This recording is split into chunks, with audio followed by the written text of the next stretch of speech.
রাজশাহীতে এক নারীর দগ্ধ মরদেহ উদ্ধার করেছে পুলিশ। সকালে নগরের ভদ্রা এলাকার ভাড়া বাড়ি থেকে হেলেনা খাতুন নামের ওই নারীর মরদেহ উদ্ধার করা হয়। স্বজনরা জানান, 2 বছর আগে হেলেনা সৌদি আরবে কর্মরত ছিলেন।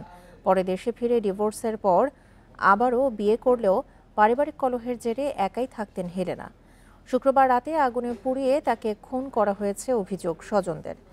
তবে এটি কি হত্যা নাকি আত্মহত্যা তা খতিয়ে দেখা হচ্ছে বলে জানায় পুলিশ। মরদেহ উদ্ধারের পর রাজশাহী মেডিকেলের মর্গে পাঠানো হয়েছে।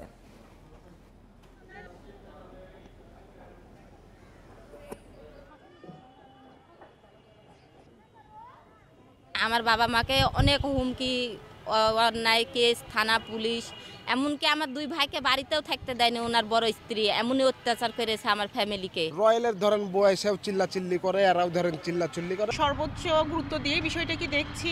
আর অপরাধী যেই হোক না কেন, বা যদি সে আত্মহত্যা করেও থাকে, তার পিছনে নেপথ্যে কী কারণ আছে সেটাও আমরা খুঁজে বার করার চেষ্টা করছি।